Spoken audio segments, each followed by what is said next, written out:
Hello बच्चों, आजकल आप लोग पढ़ रहे हैं कृष्णचंद्र की हास्य व्यंग रचना जामुन का पेड़। ये कृष्णचंद्र की एक हास्य व्यंग पूर्ण रचना है और प्रेमचंद के बाद, भाई प्रेमचंद को कथा सम्राट कहा जाता है, तो प्रेमचंद के बाद कहानी विधा को ऊंचाइयों तक पहुंचाने वाले व्यक्ति अगर कोई है तो वो है कृष्णचंद्र। है कृष्णचंद्र ने प्रगतिशील लेखक संघ से गहरा संबंध रखा है। प्रगतिशील जो लेखक संघ था, जो प्रगतिवादी बातें करता था और काव्यात्मक रोमानियत और शैली की विविधता के कारण लोकप्रिय है। उन्होंने उनकी जो कहानी में काव्यात्मकता है और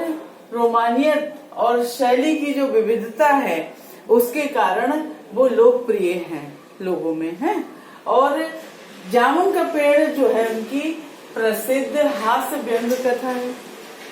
वो आज कल आप लोग पढ़ ही रहे हो। हास्य व्यंग कथा में क्या होता है कि किसी भी चीज को बढ़ा चढ़ाकर, भाई अनुपात से ज्यादा फैला विस्तार देकर उसको बताया जाता है, जिससे हंसी आती है और किंतु उसमें व्यंग छिपा होता है। वो उसमें कृष्णचंद्र जी बिल्कुल सफल हुए हैं। चीजों को ज्यादा फैला कर फुलाकर दिखलाने की परिपाटी का उन्होंने इस कहानी में जमकर अनुपालन किया है। भाई किसी चीज को बढ़ा चढ़ाकर, फैलाकर, फुलाकर बताने से क्या होता है कि हंसी आती है और हास परिहास बना रहता है पूरी कहानी में। जामुन का पेड़ भी उनकी एक ऐसी ही कहानी है जिसमें कंटिन्यूटी जिसे कहते हैं, निरंतरता बराबर बनी रहती है और जगह जगह पर हास्य और व्यंग भी दिखाई पड़ता है। बच्चों, तुमने जामुन का पेड़ कहानी में देखा कि जहाँ पर हास परिहास है वो तो ठीक है और लेकिन एक और बात जो कि कार्यालय तौर तरीकों में पाया जाने वाला विस्तार, भाई जो हमारा सिस्टम है जिसे कहना चाहिए, सिस्टम में क्या खामियां हैं कि किसी भी कार्य को लंबित कर दिया जाता है जल्दी निर्णय ही होने में नहीं आता, क्योंकि फाइल यहाँ से वहाँ, वहाँ से वहाँ, कार्यालय से दूसरे कार्यालय ऐसे ही जाती रहती हैं और कोई निर्णय जल्दी हो नहीं पाता। तो कार्यालयी तौर तरीकों में पाया जाने वाला विस्तार कितना निरर्थक और पदानुक्रम कितना हास्यास्पद है। कहने का मतलब कि फाइल इस कार्यालय से उस कार्यालय भेजना, उस कार्यालय से उस कार्यालय भेजना, ये जो है कितना विस्तार, कितना निरर्थक है। भाई वेस्टेज ऑफ टाइम की भी बर्बादी और ऊपर से जो व्यक्ति पीड़ित है उस पीड़ित को जल्दी न्याय भी नहीं मिल पाता है ना।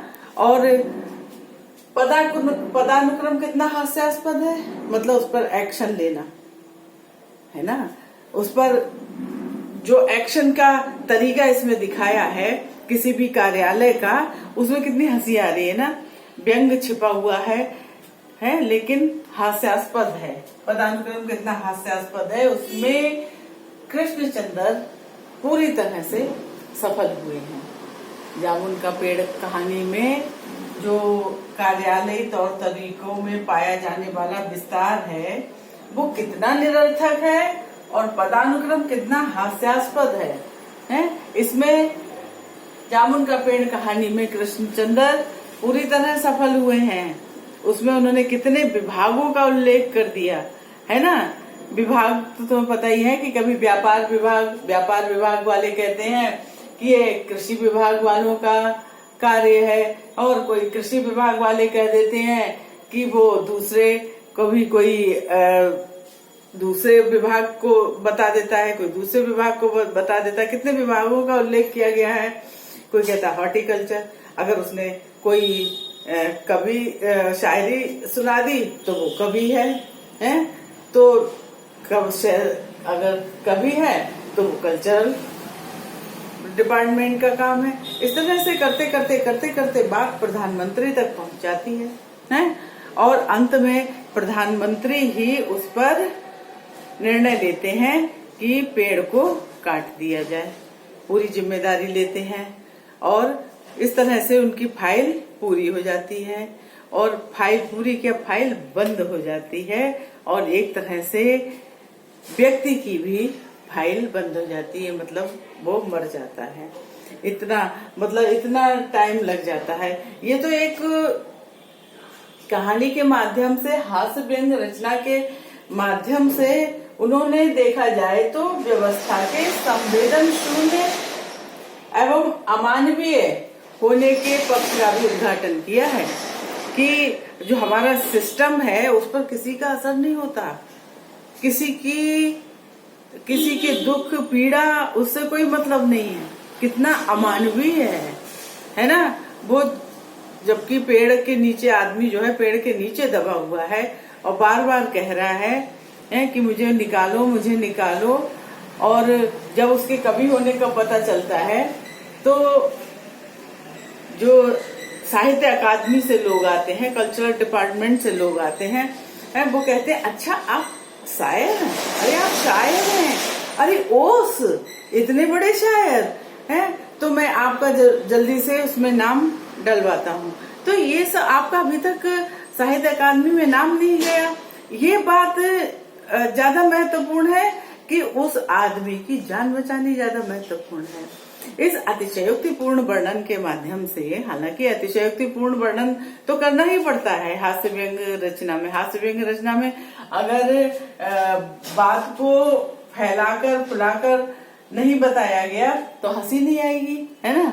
तो इसलिए एक बहुत ही अच्छे तरीके से हास्य व्यंग के माध्यम से इस कार्यालयी जो तौर तरीका है उसकी व्यवस्था के संवेदन शून्य एवं अमानवीय होने के पक्ष का उद्घाटन जितना अच्छा कृष्णचंद्र जी ने अपनी लेखनी से किया है शायद ही कोई कर पाता।